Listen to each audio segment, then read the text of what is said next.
గురువు గారు.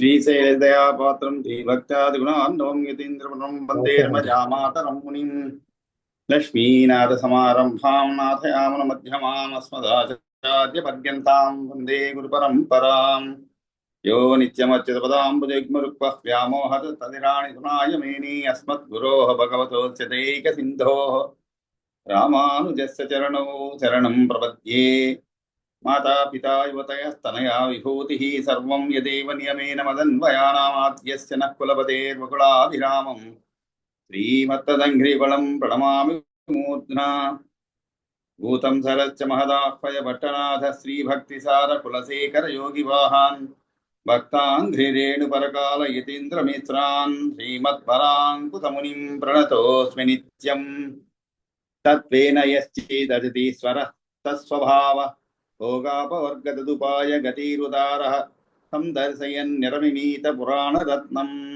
తస్మై నమో మునివరాయ పరాచరాయ అంశైః షడ్భిః సమాకీర్ణం అంగైర్వేదమివాపరం పురాణం వైష్ణవం చక్రేయస్తం వందే పరాశరం వ్యాసం వసిష్ఠనప్తారం శక్తే పౌత్రవకల్మషం పరాశరాత్మజం వందే సుఖతాతం తపోనిధిం వ్యాసాయ విష్ణురూపాయ వ్యాసరూపాయ విష్ణవే నమో వై బ్రహ్మనిధయే వ్యాసిష్ఠాయ నమో నమః పురాణం వైష్ణవం చైతత్సర్వకిల్బిషనాశనం విశిష్టం సర్వశాస్త్రేభ్యః పురుషార్థోపపాదనే భారతే భగవద్గీతా ధర్మశాస్త్రేషు మానవః వేదేషు పౌరుషం సూక్తం పురాణేషు చ వైష్ణవం తత్కర్మ యన్న బంధాయ సా విద్యాయా విముక్తయే ఆయాసాయ పరం కర్మ విద్యాన్యా శిల్పనైపుణం శ్రీ విష్ణుచిత్తపద పంకజ సంగమాయ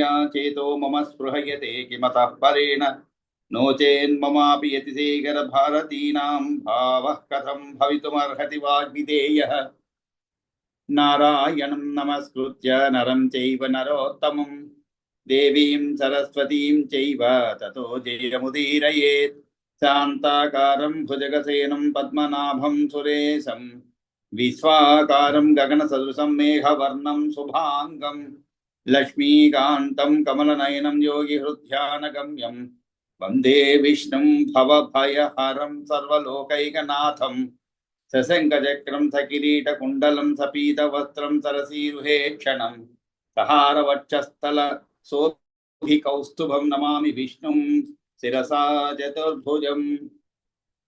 మనం శ్రీ విష్ణు పురాణంలో ఈరోజు ప్రథమ అంశంలో అంటే మొదటి భాగం అనుకోవచ్చు, దాంట్లో తృతీయ అధ్యాయం అంటే 3వ అధ్యాయాన్ని ప్రారంభించాలి.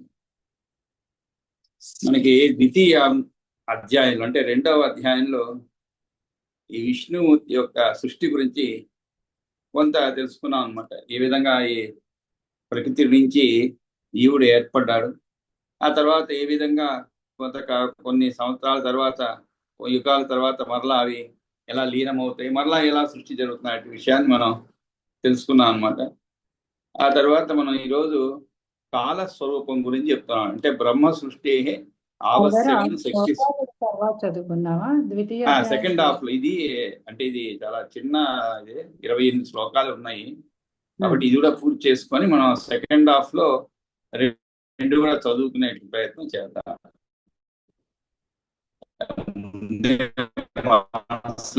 పెట్టుకున్నాను ఈరోజు అలా చేద్దామని. ఇది చిన్నదే అనమాట, 28 శ్లోకాలే ఉన్నాయి కాబట్టి కాల అంటే బ్రహ్మ సృష్టికి కావలసిన శక్తి స్వరూపాలు ఉన్నాయి ఈ 3వ అధ్యాయంలో. మైత్రేయుడు చెప్తున్నాను అనమాట. శ్రీ మైత్రేయ ఉవాచ నిర్గుణస్య ప్రమేయ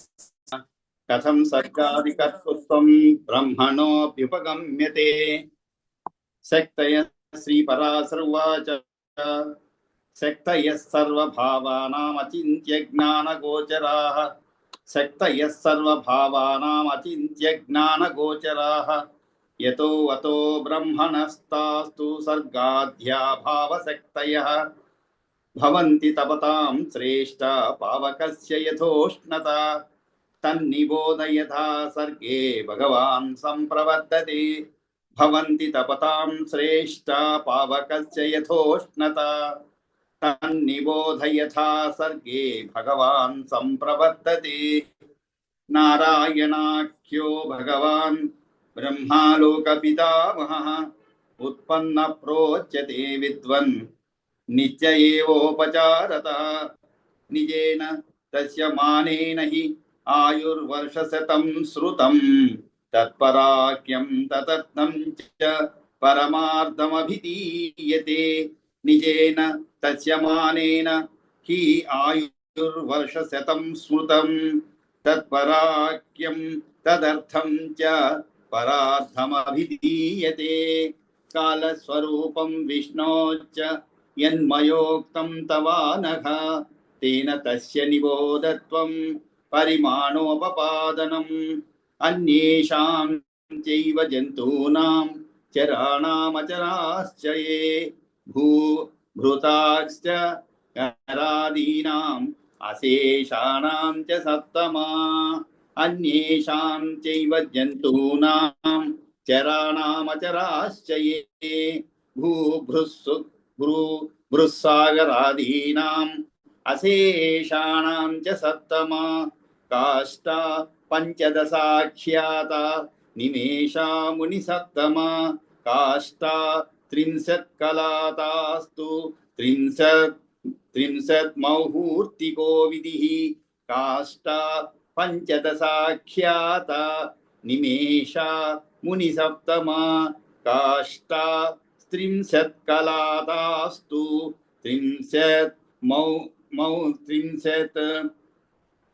మౌహూర్తికో విధిః తావత్సంఖ్యైర్ అహోరాత్రం తావత్సంఖ్యైః అహోరాత్రం ముహూర్తై మానుషం స్మృతం అహోరాత్రాణి తావంతి మాసపక్షద్వయాత్మకః తైః షడ్భిరయనం వర్షం ద్వే అయనే దక్షిణోత్తరే అయనం దక్షిణం రాత్రి దేవానాముత్తరం దినం తైః షడ్భిరయనం వర్షం ద్వే అయనే దక్షిణోత్తరే అయనం దక్షిణం రాత్రి దేవానాముత్తరం దినం దివ్యైర్వర్షసహస్రైస్తు కృతత్రేతాదిసంజ్ఞకం చతుర్యుగం ద్వాదశభిః తద్విభాగం నిబోధ మే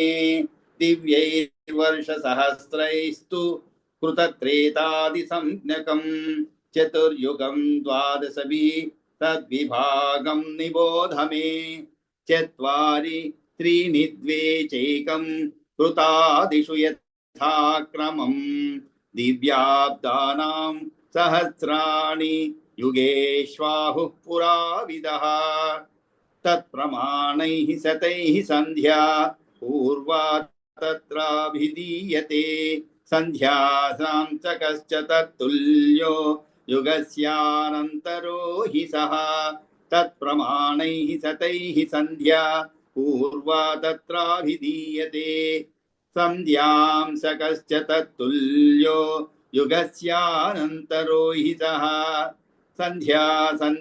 సంధ్యాసయోరంతర్యః కాలో ముని సప్తమా యుగాహ్యః స తు విజ్ఞేయః కృతత్రేతాది సంనితః సంధ్యాసయోరంతర్యః కాలో ముని సప్తమా యుగాఖ్యః స తు విజ్ఞేయః కృతత్రేతాది సంనితః కృతం త్రేతా ద్వాపరం చ కలిశ్చైవ చతుర్యుగం ప్రోచ్యతే తత్సహస్రం చ బ్రహ్మణో దివసం మునే కృతం త్రేతా ద్వాపరం చ కలిశ్చైవ చతుర్యుగం ప్రోచ్యతే తత్సహస్రం చ బ్రహ్మణో దివసం మునే బ్రహ్మణో దివసే బ్రహ్మన్ మనవశ్చ చతుర్దశ భవంతి పరిమాణం చ తేషాం కాలకృతం శృణు సప్తర్షయః సురా शक्रो मनुतः सूनवो नृपाः एककाले हि सृज्यन्ते संह्रियन्ते च पूर्ववत् सप्तर्षयः सुराः शक्रो मनुतः सूनवो नृपाः एककाले हि सृज्यन्ते संह्रियन्ते च पूर्ववत् चतुर्युगानां संख्याता साधिका ह्येकसप्ततिः मन्वन्तरं मनोः कालः सुरादीनां च सप्तमा चतुर्युगानां संख्यता साधिका ह्येकसप्ततिः मन्वन्तरं मनोः कालः सुरादीनां च सप्तमा अष्टौ शतसहस्राणि दिव्यया संख्यया गतिः द्वापञ्चाशत् तथान्यानि सहस्राण्यधिकानि च अष्टौ शतसहस्राणि दिव्यया संख्यया गतिः द्वापञ्चाशत् तथा अन्यानि सहस्राण्यधिकानि च त्रिंशत्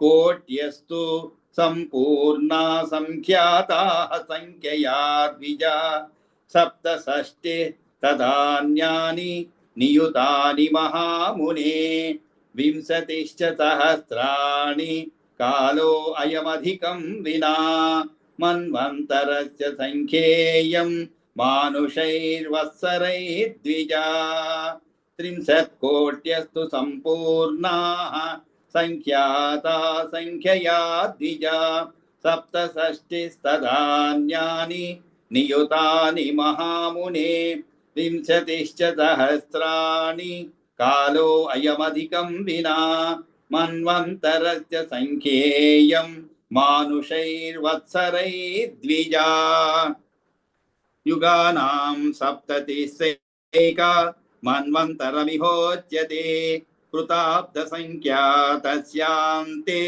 सन्धिः प्रोक्तो जलप्लवः ससन्धयस्ते मनवः कल्पे ज्ञेया चतुर्दश कृतप्रमाणः कल्पादेः सन्धि पञ्चदश स्मृतः युगानां सप्ततिः सैका मन्वन्तरमिहोच्यते कृताब्धसंख्या तस्यान्ते सन्धिः प्रोक्तो जलप्लवः ससन्धयस्ते मनवः कल्पे ज्ञेया चतुर्दश कृतप्रमाणः कल्पादेः सन्धिः पञ्चदश स्मृतः नैमित्तिककल्पं चतुर्दश गुणो ह्येष कालो ब्राह्मणः स्मृतं ब्राह्मो नैमित्तिको नाम तस्यान्ते प्रतिसञ्चरः चतुर्दश गुणो ह्येष कालो ब्राह्मणः स्मृतं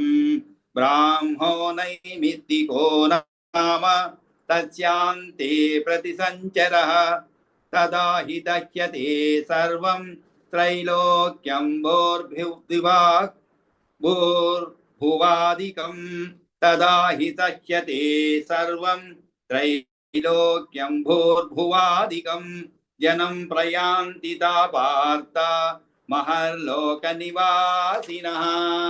एकाद्नवेदु त्रैलोक्ये ब्रह्मा नारायणात्मकः भोगिशय्यागतस्ते त्रैलोक्यग्रासंभृहिन्तः एकाद्नवेदु त्रैलोक्ये ब्रह्मा नारायणात्मकः भोगिशय्यागतस्ते त्रैलोक्यग्रासंभृहितः जनस्तैर्योगिभिर्देव चिन्त्यमानोऽब्जसम्भवः तत्प्रमाणं हि तां रात्रिं तदन्ते सृज्यते पुनः जनस्तैर्योगिभिर्देव चिन्त्यमानो अब्जसम्भवः तत्प्रमाणं हि तां रात्रिं तदन्ते सृज्यते पुनः एवं तु ब्रह्मणो वर्षमेवं वर्षशतं च यत् शतं हि तस्य वर्षाणां परमायुर्महात्मनः एवं तु ब्रह्मणो वर्षं ఏవం వర్షశతం చయత్ శతం హి దస్య వర్షాణాం పరమాయుర్మహాత్మనః ఏకమస్య వ్యతీతంతు పరార్థం బ్రహ్మణో అనఘ తస్యాంతే భూన్మహాకల్పః పాద్య ఇత్యభిధీయతే ద్వితీయస్య పరార్థస్య వర్తమానస్య వై ద్విజ పరాహ ఇతి కల్పో అయం ప్రథమ పరికీర్తితః ద్వితీయస్య పరార్థస్య వర్తమానస్య వై ద్విజ వారాహ ఇతి కల్పో అయం ప్రథమ పరికీర్తితః ఇతి శ్రీ విష్ణుపురాణే ప్రథమాంసే కాలస్వరూపం బ్రహ్మ సృష్టిః అవశ్యకం శక్తి స్వరూపం ఆయుషో నిరూపణం చేతి తృతీయోధ్యాయః. కాబట్టి ఈ విధంగా తృతీయ అధ్యాయంలో కాలం యొక్క నిన్నట్టు మనం అంటుంటాం యుగాలు, అదేవిధంగా ఎన్ని యుగాలు ఉన్నాయి. ఆ తర్వాత యుగం అనేది మనకి తెలుసు, కానీ ఆ యుగంకి మధ్యలో ఉండేటువంటి కాలాన్ని కొంత నిర్ణయిస్తారు మనం. అదేవిధంగా యుగానికి అంతంలో మధ్యలో అంటే 2 యుగాల మధ్యలో సంధి కాలం, తర్వాత ఒక్కొక్క యుగానికి కూడా మొదట చివరిలో, ఈ విధంగా ఈ కాల పరిమాణం ఏమిటి అంటే మనకి కాల పరిమాణం మనం నిర్ణయించుకున్నాం. ఎవరో కనిపెట్టారో క్యాలెండర్ అని, దాని ప్రకారం మనం పోతున్నాం అనమాట. అంటే రోజుకి 24 గంటలని, ఆ 24 గంటలు 60 నిమిషాలు ఒక గంటకని, ఆ ఒక్కొక్క నిమిషానికి మరలా 60 సెకండ్లని, ఇలా మనం ఒక కాల నిర్ణయం చేసుకొని మనం పోతున్నాం ముందుకు అనమాట. అదిగా కొన్ని నెలల్లో 30 రోజులని, 31 రోజులని, లీవ్ సంవత్సరం అయితే 29 రోజులని ఫిబ్రవరిలో, లేకుంటే 28 రోజులని, ఈ విధంగా మనం నిర్ణయించుకొని పోతున్నాం. కానీ వేద పరంగా ఎలా కాలం నిర్ణయించారు? అదిగా బ్రహ్మకి కాలం ఏమిటి? ఇది మనకి భూమిపైన ఉండేటువంటి మనకి ఈ కాలం అన్నమాట. కానీ బ్రహ్మకి కాల నిర్ణయం ఎలా జరిగింది అంటే, ఆ బ్రహ్మకి మనకి ఇక్కడ సంవత్సరం అయితే మరి ఒక రోజు అయితే ఆయనకి ఎంత కాలం, ఇవన్నీ కూడా ఒక లెక్కలు కట్టి చెప్పబడింది అనమాట. అంటే కృత త్రేత ద్వాపర కలియుగాల్లో, ఆ తర్వాత ఆ యుగానికి మధ్య ఉండేటువంటి సంధ్యా అంశ అనమాట. అంటే ఒక యుగ ప్రమాణము, ఆ మధ్యలో ఉండేటువంటి సంధ్యాంశ కూడా అనమాట. ఆ తర్వాత అనంతర సంధ్య అని, ఇవన్నీ మొత్తం కలిసి చెప్పబడింది అనమాట. అంటే మనకి మామూలుగా 4 యుగాలని తెలుసు, కృత త్రేత ద్వాపర కలియుగాలని తెలుసు అనమాట. కానీ వీటి మధ్యలో ఉండేటువంటి కూడా అంటే సంధ్యాంశ, అనంతర సంధ్య, ఇవి కొత్త కాన్సెప్ట్ మనకి తెలుసుకోవాల్సిన కాన్సెప్ట్. ఇవన్నీ కలిపి మొత్తము ఎన్ని సంవత్సరాలు అనేటువంటిది అన్నీ కూడా మనం ఈ అధ్యాయంలో చదవబోతున్నాం అనమాట. 3వ అధ్యాయంలో ఇక్కడ ముఖ్యంగా ఒక్కొక్క శ్లోకానికి కూడా ఒకసారి కొన్ని చోట్ల 2 సార్లు చదవటం ముఖ్యమైన ఉద్దేశం ఏంటంటే, మనం చదివేటప్పుడే కొంతవరకు మనకి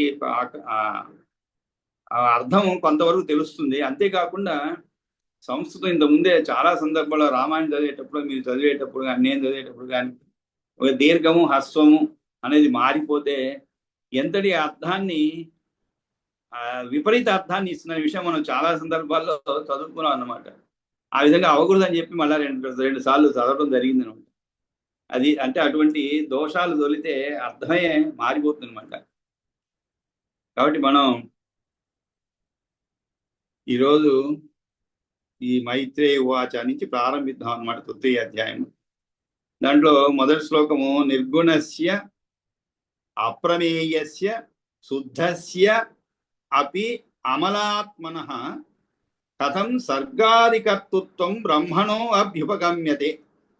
అంటే మనకి ఇంతకుముందు సర్గలో చదువుకున్నాను, ఇంతకుముందు అధ్యాయంలో అంటే విష్ణుమూర్తి ఎటువంటి వాడని, అంటే బ్రహ్మకు జగత్కర్తృత్వం చెప్పబడిందని విష్ణుమూర్తి ద్వారా. కాబట్టి ఈ విషయంలో కొన్ని సందేహాలు వెలుగుతున్నాడు అనమాట. ఈయన ఎవరు? మైత్రేయుడు చెప్తున్నాడు, ఎవరికి పరాశరుని అడుగుతున్నాడు కొన్ని ప్రశ్నలు. ఏమిటంటే, మనం ఎవరికైనా ఒక పని చెప్పినప్పుడు దానికి అర్హుడా కాదా అనే విషయము ఎదుటివాడు ప్రశ్నిస్తాను అనమాట. అంటే ఎదుటివాడు మనల్ని ప్రశ్నిస్తాడు, నువ్వు అలా అన్నావు కదా వాడి గురించి, మరి ఇప్పుడు ఈ సృష్టి అనేది ఆయన ద్వారా ఎలా జరిగింది అని మనం కూడా కొన్ని సందర్భాల్లో ప్రశ్నిస్తుంటాం. నువ్వు అటువంటి వాడు అన్నావు, మరి అతను ఇటువంటి పని చెప్పావే, ఈ పని ఎలా చేయగలిగాడు అనే సందేహాలు వస్తుంటాయి ఎదుటి వాళ్ళకి అనమాట. అటువంటి సందేహం మైత్రేయుడికి వచ్చింది అనమాట. ఎందుకు వచ్చిందంటే, నిర్గుణస్య అని చెప్పండి. నిర్గుణస్య అప్రమేయస్య అంటే బ్రహ్మ నిర్గుణుడని ఏ గుణాలు అంటని వాడని అంటారు కదా. నిర్గుణస్య అంటే సత్వం మొదలు గుణాలు లేనటువంటి వాడు కదా. అంతేకాదు అప్రమేయుడు అంటే మీ అప్రమేయుడు అంటే దేశకాల ఆదులచే అంటే మిగిలిన వాటితో అంటే దేశకాలాదులచే విభాగం చేసి చెప్పుడుకు వీలు కానివాడు అని అర్థం అంట అప్రమేయుడు అంటే. అంటే ఏ పరిమితికి కూడా లోబని వాడని చెప్తారు కదా. అంతేకాదు ఆయన శుద్ధస్య అని చెప్పాలి, అంటే శుద్ధుడు కదా. అంటే జీవులకు వలె పంచభూతముల కలయికతో కర్మకారణంగా ఏర్పడిన శరీరం లేనివాడు. మనం చదువుకున్న ఇంతకుముందు అధ్యాయంలో అంటే 2వ అధ్యాయంలో ఎలా పంచభూతాల నుంచి ఏ జీవులు ఏర్పడతాయి అనే విషయం మనం తెలుసుకున్నాం. మరి బ్రహ్మ అనేది అటువంటి జీవి కాదు కదా, పంచభూతాలను ఏర్పడిన జీవి కాదు కదా మిగిలిన జీవుల వలె. కాబట్టి అతనికి అటువంటి శరీరం అనేది లేదు కదా. అంతేకాదు తాను సృష్టాది కర్మల్లో తోడ్పడే సహకరించేవాడు కూడా ఎవరూ లేనటువంటి వాడు కదా. అంటే ఆయనే సృష్టించాడు, ఇక ఆయన ఎవరు సృష్టించారు, ఎవరు సృష్టించారో తెలియదు.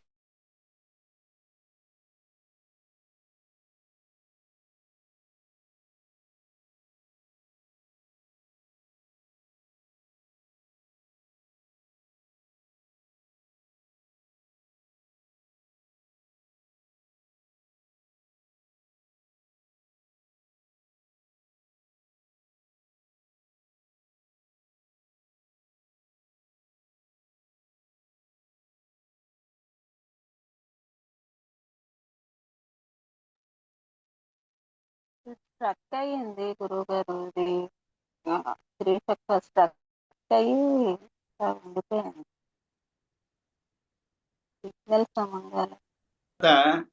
అంటే అటువంటి బ్రహ్మకు పుట్టించుడా పోషించుడా నశింపజేయట అనేటువంటి సర్గాది కర్తృత్వం ఎలా పొసుగుతుంది? ఎలా పొసుగుతుంది అంటే me how is it applicable అని అర్థం అనమాట. పొసుగుతుంది అంటే ఆయన సృష్టించాడు, ఆయన పోషించాడు, ఆయన నశింపజేశాడు అని చెప్తున్నాడు కదా. ఇది ఎలా సాధ్యమవుతుంది? దీనికి అన్నిటికీ కూడా అతీతమైనటువంటి వాడు కదా. కాబట్టి ఇది ఎలా సాధ్యమవుతుంది అనేటువంటి సందేహాన్ని వెలిబుస్తాడనమాట. మైత్రేయుడు వెలిబుస్తాడు. అప్పుడు మైత్రేయుడు మహర్షి ఆచార్య, నిర్గుణుడు అప్రమేయుడు శుద్ధుడు అమలాతుడు అయినటువంటి బ్రహ్మగారికి విష్ణువుకి సృష్టి మొదలు కర్మలకు క్రియలు కర్తృత్వం ఏ విధంగా కుదురుతండి? ఆయన ఎలా సృష్టిస్తాడు ఏమిటి అసలు? ఇవన్నీ కూడా మీరు చెప్పారు కానీ ఇవన్నీ నమ్మశక్యం లేదని చెప్తున్నాను అనమాట. అంటే మనం కూడా దీనిలో చాలా విషయాలు నమ్మశక్యమైనటువంటి కావు, కానీ నమ్మగలిగినవంటే మనకి నమ్మశక్యము కాదు, కానీ ఇవి నమ్మశక్యమైనటువంటివి అనమాట. ఇందుకు చెప్పుకున్నాం మనం. అంటే కొన్ని విషయాలు మనం నమ్మే తీరాలి. ఇప్పుడు దేవుడు లేడా, ఎవరు సృష్టించారు, ఇవంటే దానికి మనం ఇలా కొన్ని ప్రశ్నలు వేసుకుంటూ పోతే చివరికి మన ద్వారానే అవును ఎవరో సృష్టించారు, ఎవరో ఒకరు ఉన్నారు ఈ సృష్టి వెనక అనేటువంటి విషయాలు మనకి అర్థమవుతుంది అనమాట. మన పిల్లలు ఒకే, వాళ్ళకి తల్లిదండ్రులు మనం తెలుసు మనకి. అదే విధంగా వెనక్కి పోతూ ఉంటే మన తాత ముత్తాతలు, ఆ తర్వాత పై తరాలు ఒక 20-30 తరాలకు నీకు తెలుస్తుందేమో. మరి ఆ పై వాళ్ళని ఎవరు సృష్టించారు, చిట్టజీవులు అంటే మొట్టమొదటిగా ఎవరు సృష్టించారు అనే దానికి మరి ఎక్కడ సమాధానం దొరకదు. ఆ సమాధానమే ఇక్కడ దొరుకుతుంది అనమాట. కాబట్టి ఈ విషయాలు మనం నమ్మశక్యము కాకపోయినా నమ్మవలసిన విషయాలే అనమాట. కాబట్టి ఈయన అడుగుతున్నారు ఎలా నమ్మగలను నేను అని ఒక ప్రశ్నిస్తున్నాను అనమాట. ఎవరు? మైత్రేయుడు. దానికి పరాశరుడు సమాధానం చెప్తున్నారు అనమాట. శ్రీ పరాశర ఉవాచ అంటే పరాశర మహర్షి చెప్పాడని చెప్పనమాట. శక్తయస్సర్వభావానాం అచింత్య జ్ఞాన గోచరాః యతో అతో బ్రహ్మణస్తాస్తు సర్గాద్ అభావ శక్తయ. అంటే ఆయనకి ఇటువంటి శక్తి సామర్థ్యాలు ఎక్కడి నుంచి వచ్చింది, ఎవరు ఇచ్చారు అనేటువంటి సందేహాన్ని నేను తొలగిస్తున్నామట. ఏ విధంగా తొలగిస్తున్నాడు? కొన్ని వస్తువులకి శక్తయ సర్వభావానాం అచింత్య జ్ఞాన గోచర. అచింత్య జ్ఞాన గోచర అంటే అచింత్యమైనటువంటి జ్ఞానానికి మాత్రమే గోచరమయ్యే శక్తులు ఉంటాయి కొన్నిటికి. అది ఎలా సాధ్యం? ఉదాహరణకి మనం ఒక ఔషధం తీసుకుందాం. అంటే ఒక హెర్బ్ అన్నమాట. ఆ ఔషధ హెర్బ్కి ఆ మూలికకి అనుకుందాం, ఆ మూలికకి ఒక శక్తి ఉంటుందన్నమాట. అంటే దాన్ని మన రోగ నివారణ శక్తి ఒకటి ఉంటుంది దానికి. మరి అటువంటి దానికి అంతేకాదు మంత్రాలకు కూడా రోగ నివారణ శక్తి ఉంటుంది. అంటే మనలో ఉండేటువంటి మాలిన్యాన్ని తొలగించేటువంటి శక్తి మంత్రంలో కూడా ఉంటుందండి. కాకపోతే ఒకటి, ఆ మంత్రాన్ని మనం నమ్మకంగా చేయాలి, పూర్తి నమ్మకంతో చేయాలన్నమాట. ఆ నమ్మకం ఏమిటి అని అంటే అది వాళ్ళ దృఢ నిశ్చయం, ఇది తగ్గుతుంది అనేటువంటి నిశ్చయంతో. అది కూడా మందు కూడా అంతేనండి. మనం కొంతమంది మందులు వేసుకుంటూ ఉంటారు, ఏదో అయిపోవచ్చింది ఇంట్లో మందులు, ఇంకెందుకులే వేస్ట్ అయ్యిందంటే కొద్దిగా తాగేస్తుంటారు. నిజంగా రోగం ఉన్నా లేకపోయినా కూడా, కానీ ఆ రోగం తగ్గాలి అనేటువంటి నమ్మకంతో, ఎలాగైతే మనం డాక్టర్ వైద్యుడి పైన నమ్మకంతో పోతేనే మనకి ఆ అనారోగ్యం తగ్గుతుంది అనమాట. అంటే ఆరోగ్యం చేకూరుతుంది. నమ్మకం లేనప్పుడు ఏ పని చేయకూడదు. కాబట్టి ఇక్కడ కూడా అటువంటి మణి మంత్ర ఔషధుల శక్తులు, కొన్ని మనులకి శక్తులు ఉంటాయి కొన్ని. అందుకే మనం కూడా కొంతమంది నమ్మకంతో వేళ్ళకు కూడా ఉంగరాలకి కొన్ని రకమైనటువంటి మణులు పెట్టుకుంటారు అనమాట. అంటే రాళ్ళు పెట్టుకుంటారు. అంటే అది వాళ్ళ జాతక రీత్యా కొన్ని సూట్ అవుతాయని, అది వాళ్ళ నమ్మకం, అది వాళ్ళ నమ్మకం తగ్గట్లుగా కొన్ని సంఘటన జరుగుతున్నాయి. ఏదైనా మనిషికి ఒక నమ్మకం కుదరాలంటే ఒక సంఘటన జరుగుతుంది అనమాట జీవితంలో. దాన్నే ఆ నమ్మకం వైపు, ఆ సంఘటనే ఆ నమ్మకం వైపు తీసుకుపోతూ ఉంటుంది. ఆ నమ్మకం అనేది అప్పుడే ఏర్పడుతుంది అనమాట. ఇప్పుడు మీరు నేను దైవాన్ని నమ్ముతున్నాము, ఇంకోటి నమ్మడు. ఎందుకంటే ఆయనకి ఇది దైవం గురించి ఎప్పుడు వెంకటేశ్వర స్వామి కొలుద్దాం, వెంకటేశ్వర స్వామి చూసి వద్దామని బయలుదేరినప్పుడు అంతా కూడా ఏదో ఒక అవరోధం వస్తుంటుంది. కారు చెడిపోవడము, లేదు పోలేకపోవడము, లేదు మధ్యలో ఏదో ఒకటి అవాంతరం వచ్చి వెనక్కి రావాల్సిన ఇంట్లో ఏదైనా రావాల్సిన ఏది జరుగుతుంది. ఇలా 2-3 సార్లు జరిగేటప్పటికి ఆయనకి దేవుడిపై నమ్మకం పోతుంది. వెంకటేశ్వర స్వామి చూస్తే ఆయనకి నన్ను దర్శించుకునే భాగ్యం లేదనుకుంటాడు వీడు, ఈయనకి ఆయన్ని దర్శించుకునేది కాదు. అందుకని ఇంకా నమ్మకం పోతుంది అనమాట. అదే మనం ఏమనుకోము, పోవాలనుకోము, కానీ యాదృచ్ఛికంగా ఎవరో పిలుస్తారు, పోతాము. పోయేదే కాదు, చక్కటి దర్శనం జరుగుతుంది అనమాట. అది కూడా విఐపి దర్శనం. దేవుడికి ఎదురుగా నిలబడి 2 నిమిషాలు కళ్ళు మూసుకొని ఎవరు నిన్ను పక్కకి తోసేవాళ్ళు ఉండరు. అటువంటి ఆ అవకాశం వచ్చినప్పుడు మీకు నమ్మకం కుదురుతుంది. ఎందుకంటే ఇది మీరు ఊహించినటువంటి మంచి జరిగిందనమాట. ఇలాగే నమ్మకాలు కుదురుతూ ఉంటాయి. కాబట్టి ఆ విధంగా ఇక్కడ కొన్ని వస్తువులకు అటువంటి శక్తులు ఉంటాయి అన్నమాట. ఆ విధంగానే అతో బ్రహ్మణస్తాస్తు సర్గాద్యాభావ శక్తయ. కాబట్టి అటువంటిదే ఏ విధంగా, ఇవన్నీ ఏ తర్కానికి లొంగదండి. మీరు ఒక మొక్క జాతులు ఉంటాయి, చాలా మొక్క జాతులు ఉంటాయి. మరి వాటికి అంటే ఇవన్నీ కూడా ఏదో చెప్తారు, ఆ కెమికల్ కాంపోజిషన్ అంతా తీసి దాంట్లోంచి చూసి ఆ సైంటిస్ట్ చేస్తుంటారు ప్రయోగశాలలో. కానీ చివరికి వాటికి ఆ శక్తిని ఎవరిచ్చారు? చివరికి ఆ ఔషధానికి కానీ దేనికైనా ఆ శక్తిని ఎవరిచ్చారు అనేటువంటిది మనం ఊహిస్తే అది మన ఊహకు అందనట్టు విషయం. ఆ విధంగానే విష్ణుమూర్తి కూడా, బ్రహ్మ కూడా ఏ విధంగానైతే ఈ అన్ని రకాలైన భావాలు మణిమంత్రాదుల యొక్క శక్తులు అచింత్యమో, అంటే కార్యకారణ సంబంధాన్ని ఊహించడానికి వీలు కానిదో ఏ జ్ఞానం ఉన్నదో, అదే విధంగానే ఇక్కడ కూడా విష్ణుమూర్తి కూడా అటువంటి శక్తి ఎలా ఏర్పడింది అనేది మనం ఊహించలేనటువంటిది.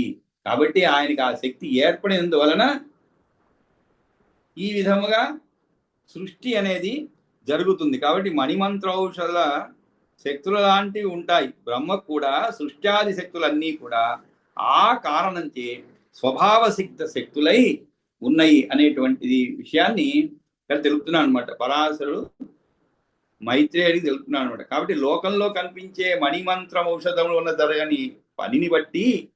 జరిగిన పనిని బట్టి ఇటువంటి శక్తులు ఉన్నవి అని ఎట్లా గుర్తిస్తున్నామో, అట్లాగే బ్రహ్మ కూడా ఆశ్చర్యకరమైనటువంటి సృష్టి స్థితి ప్రళయాదులు చేయడానికి తగిన శక్తులు సహజంగానే ఉన్నవయ్యా అని చెప్తున్నాను అనమాట. అంతేకాదు ఇంకోటి చెప్తున్నాడు. ఏమిటది? నారాయణాభ్యో భగవాన్ బ్రహ్మ లోక పితామహ ఉత్పన్న ప్రోచతే విద్వన్ నిత్యయేవోపచారత. అంతేకాదు ఇంకొక విషయం కూడా చెప్తున్నాడు. ఏమిటది? భవంతి తపసాం శ్రేష్ఠ. భవంతి తపతాం శ్రేష్ఠ. తపతాం శ్రేష్ఠ. భవంతి అంటే ఏమిటి? అవుతుంది అని అర్థం అండి. ఏమిటి అవుతుంది అని ఎవరికి చెప్తున్నాడు? తాపస శ్రేష్ఠ. తపతాం శ్రేష్ఠ భవంతి అంటే ఏమిటి? తపతాం అంటే ఏమిటి? తపస్సు చేసేటువంటి వారిలో శ్రేష్ఠుడైనటువంటి అని చెప్పి అగ్నికి వేడినిచ్చే గుణం ఎలా స్వభావ సిద్ధమో పావకస్య యథా ఉష్ణత. ఉష్ణత అంటే ఏమిటి? వేడి అన్నమాట. ఇప్పుడు నీళ్లు మీరు గీజర్లో నీళ్లు తిప్పగానే, వేడి నీళ్ళు తిప్పగానే గీజర్ 2 నీళ్లు వస్తాయి, చల్ల నీళ్లు వస్తాయి, వేడి నీళ్లు వస్తాయి. అలా తిప్పగానే దాంట్లో వేడి అనేటువంటి శక్తిని ఎవరు ఆపాదించారు? ఓకే, మీరైతే ఏదో స్విచ్ వేస్తున్నారు, నీరు వేడెక్కుతుంది, కానీ ఆ నీరు ఆ వేడిని స్వభావంగానే దాన్ని గ్రహించేటువంటి శక్తి ఎలా వస్తున్నది? లేదు, సూర్యుడి నుంచి నేరుగా ఆ నీరు గ్రహించే శక్తి ఎవరు ఇస్తున్నారు దానికి? ఇప్పుడైతే గీజర్లు వచ్చాయి. ఆ రోజుల్లో ఏముందండి, కొంచెం ఎండకి స్నానం చేస్తే చక్కగా వేడి నీళ్ళు వస్తాయి, పారే చెరువులో చక్కటి వేడి నీళ్ళు వస్తాయి అన్నమాట. సహజ సిద్ధంగానే, ప్రకృతి సిద్ధంగా. ఎలాగైతే అగ్నికి వేడిని, అంతేకాదు అగ్నికి వేడినిచ్చేటువంటి ఇవన్నీ. అగ్నికి వేడి అంటే ఏమిటి? అగ్ని వేడి చేసేటువంటి గుణాన్ని పొందుతుందన్నమాట. ఎందుకంటే ఇట్లా అనుకున్నాం మనం, నీళ్లకు గీజర్ వేస్తే నీళ్లు వేడెక్కుతుంది, కానీ ఆ వేడి చేసేది గుణంగా దేనికి? ఒక అగ్నికి ఉన్నదన్నమాట. అదేవిధంగా ఈ అగ్నికి వేడి చేసేటువంటి గుణాన్ని ఎవరిచ్చారు? దానికి ఎవరిచ్చారో తెలియదు, అది సహజసిద్ధంగా వచ్చిందనమాట. అగ్నికి కట్టెపుల్లను రగిలిస్తే అగ్ని పుడుతుంది, దాంట్లోంచి మనం అనేక రకమైనటువంటి ఉపయోగకరాలు ఉపయోగించుకున్న అనేక విధాలుగా. ఆ విధంగా అగ్నికి వేడినిచ్చేటువంటి గుణం ఎలా స్వభావ సిద్ధమో అలాగే బ్రహ్మకు సృష్టి కాలంలో నిబోధ అంటే ఏమిటి? తెలుసుకో అని చెప్తున్నాడు. ఏమిటి? యథా సర్గే. సర్గే అంటే సృష్టిలో యథా ఏ విధంగా అయితే భగవాన్ సంప్రవర్తతే. భగవాన్ అంటే భగవంతుడు సృష్టిలో ఏ విధంగా ప్రవర్తిస్తాడో తెలుసుకో అంటే ఏమిటి? ఇది ఆయనకి సహజంగా వచ్చినటువంటి గుణమే కానీ వేరెవరో పెట్టినటువంటి కాదు. కాబట్టి ఈ విధంగా బ్రహ్మకు సర్గాధికర్తృత్వం పొసగుతుందని చెప్తున్నాను అన్నమాట. భగవంతుడు సృష్టి కార్యమునందు ఎట్లా ప్రవర్తిస్తాడో చెప్తున్నాను వినని చెప్పి, నారాయణుని పేరు గల భగవంతునే లోకానికి అంతటికి పితామహుడుగా ప్రసిద్ధి చెందినటువంటి బ్రహ్మ నిబోధ యథా సర్గే భగవాన్ సంప్రవర్తతే నారాయణాఖ్యో భగవాన్ బ్రహ్మ లోక పితామహ. లోక పితామహ అంటే ఇప్పుడు లోకములన్నిటికీ కూడా తండ్రి లాంటి వాడనమాట ఆయన, పితామహ అంటే. కాబట్టి అతనే ఇటువంటి మనం ఊహించనటువంటి, అంటే మన ఊహకు అందనటువంటి శక్తులు కలిగి ఈ విధంగా సృష్టి స్థితి లయాలను చేస్తున్నాడు అని చెప్పి ఆయనకి సమాధానం ఇస్తున్నమాట. ఉత్పన్న ప్రోచతే విద్వన్ నిత్య ఏవోపచారత అంటే ఏమిటి? విద్వాంసుడా, ఇతడు నిత్యుడు, ఎల్లప్పుడూ ఉండేవాడు, ఒకప్పుడు లేడనిపించుకొని తిరిగి పుడుతున్నవాడు కాదు. అయినా ఒకానొక లోక మర్యాద ప్రకారం ఉత్పన్న పుట్టినాడు అని వ్యవహరిస్తున్నారు, అంత మాత్రమే. అంటే ఇతను ఎప్పుడూ ఉంటాడండి, కానీ నారాయణాఖ్యో భగవాన్ బ్రహ్మాలోక పితామహ ఉత్పన్న ప్రోచ్యతే విద్వన్. ఉత్పన్న అంటే ఏమిటి?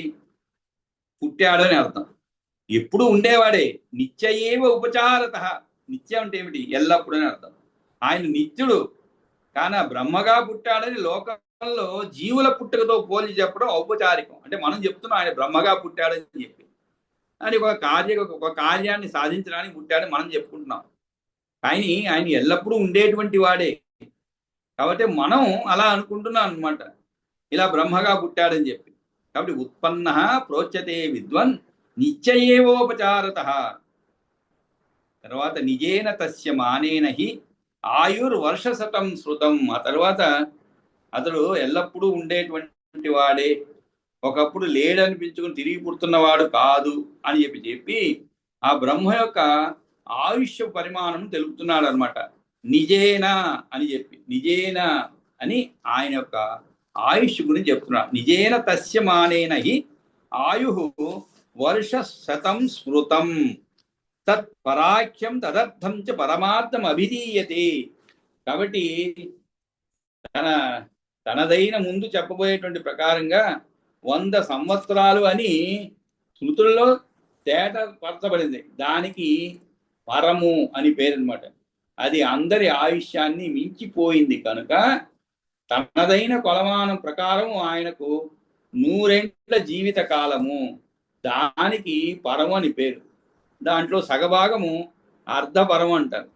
అంటే బ్రహ్మమానంలో బ్రహ్మ ఆయు ప్రమాణం ఎన్ని 100 ఏండ్లు అంటారు. అంటే మన ఆయుష్ కాదండి, బ్రహ్మ మానంలో, అంటే బ్రహ్మ ఆయుష్ కొలిచే పద్ధతిలో మానంలో బ్రహ్మ ఆయు ప్రమాణం 100 ఏండ్లు అంటారు. దానిని పరం అంటారు అన్నమాట. అందులో సగాన్ని పరార్థం అంటారు. కాలస్వరూపం విష్ణోచ యన్మయా ఉక్తం తవానఘ తేన తస్య నిబోధత్వం పరిమాణోపపాదనం. కాబట్టి ఇప్పుడు నేను ఆ విష్ణువు యొక్క కాలస్వరూపం గురించి నాచే వివరంగా చెప్పబడింది. కాలస్వరూపం విష్ణోహచ, అంటే విష్ణువు యొక్క కాలస్వరూపం. యన్మయా ఉక్తం తవ అనఘ. అనఘ అంటే ఎటువంటి పుణ్యాత్ముడా అని అర్థం అండి. పాపరహితుడా అంటే పాపం లేనివాడా, లేదు పుణ్యాత్ముడా. నేను విష్ణువు యొక్క కాలస్వరూపాన్ని ఇంతకుముందు చెప్పి ఉన్నాను కదా, దానిని బట్టి బ్రహ్మ యొక్క జీవిత కాల పరిమాణమును తెలుసుకోమని చెప్తున్నాడు. అనగా ముగింపు కాలానికి అంతము లేదు, అది అనాది భగవత్ స్వరూపము. తేన తస్య నిబోధత్వం పరిమాణోపపాదనం అన్యేషాం చైవ జంతువున. ఇంకోటి చెప్తున్నాడు, అన్యేషాం చైవ జంతువునాం. అన్యేష అంటే ఏమిటి? ఇతరులైనటువంటి. జంతువునా అంటే ప్రాణులకు. చరానాం అచరాశ్చయే, చరానాం అచరాశ్చయే అంటే చరించేటువంటి, చరిత లేనటువంటి అచరములు అన్నమాట. కాబట్టి అన్యేషాం అని చెప్పి ఇతరములైనటువంటి ఏమిటి? దేవ తిర్యక్ మనుషుల కంటే కూడా వేరైనటువంటివి అచరములు పుట్టినది మొదలు ఒకే చోట పడి ఉండేటువంటి స్థావరములు, ఇవి కదలలేవు. చరాణం అచరాశ్చయే భూ భృత్ సాగరాదీనాం.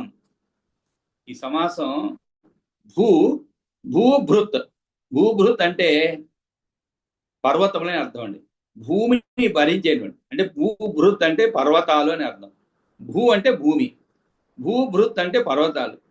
సాగర ఆదీనాం, అది భూభృత్ సాగరాదీనాం అవుతుంది. సాగరం అంటే ఏమిటి? పర్వతాలు, సముద్రాలు. ఆదీనం అంటే మున్నగు వాటికి. ఆయు పరిమాణములు ఉపపాదనం కూడా తెలుసుకో. నామ శేషానాంచ సత్తం అంటే ఏమిటి? చెట్టు గుట్టలు కూడా వీటిలో కూడా చాలా కొద్ది మోతాదులో